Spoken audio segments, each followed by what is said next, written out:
What up, what up? Hey, y'all, I want to talk about Shedeur Sanders for a second. Now, after one practice, I said one practice now, Shedeur already done moved up the depth chart. He ahead of Dillon Gabriel. Now, they not going to tell Shedeur this, but it's spoken word. Shedeur is light years ahead of this kid, man. And no knock to Dillon Gabriel. He had a good college career. But Shedeur, he born for this.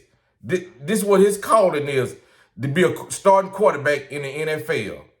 Y'all remember the quarterback competition between Matt Flynn and Russell Wilson back in the days when Matt Flynn had just got that big contract out of Seattle and Russell Wilson was a rookie and Russell Wilson took his job? That's the same thing he gonna do with the quarterback position over there in Cleveland. Now, you know, I see a lot of haters knocking Shedeur, saying anything about him, but you got to give the young man his credit, man. He can play. They just held a couple things against him and drafted him real low. Now, as far as the Kenny Pickett and Joe Flacco, Shedeur gonna whip Kenny Pickett out. He gonna beat him out for the #2 probably to start the season. But they probably gonna say you the #3. But in all actuality, Shedeur gonna be the #1 if Cleveland Browns have a bad season before the year's over with. Now, if Joe Flacco can keep them in playoff contention, he'll keep that starting job. But if Joe Flacco start to go down in him, why Shedeur be the #1? Now, I'm still not counting out Shedeur beating Flacco out in training camp. Because, you know, if both of them look similar in training camp, why not go with Shedeur over Flacco? Flacco an old vet, and this a young rookie, and both of them playing the same kind of ball, they neck and neck in the quarterback race. I'm going with the youth over the old man. Now, that's just my opinion.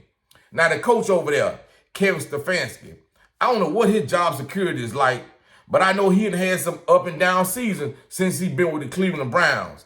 So he need to make a smart decision at quarterback as well. You know Shedeur ain't making hardly no money. Why not put him in there if he the best guy you got? You build your team up while you're not paying the quarterback position. You get some offensive linemen, you get some defensive linemen, you get some receivers, you build around him. And then you got him for the next 4 years for the cheap. Now, that's what a smart coach would do. But I don't know how everybody feel about Shedeur in the building. Because they said the owner made them pick Shedeur. The owner seen something in Shedeur that they must have didn't see. But after that one practice yesterday, they see it now. Dillon Gabriel and Shedeur had film yesterday. I looked at both of them film. Man, Shedeur was throwing them passes, fitting it in there. He was taking chances. I seen Dillon Gabriel. He was playing it safe. He didn't want to make no mistake.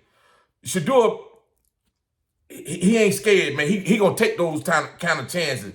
Even though it's the first practice, that boy coming to get the job, man. He ready. You know, that's just all it is to it. They got him for the cheap. They messed over him in the draft, and he finna make the rest of the league pay. But right, like I said, after one practice, he already moved up the depth chart. And before the year's over with, he gonna have that #1 quarterback position in Cleveland. But I want to hear what you guys think about this.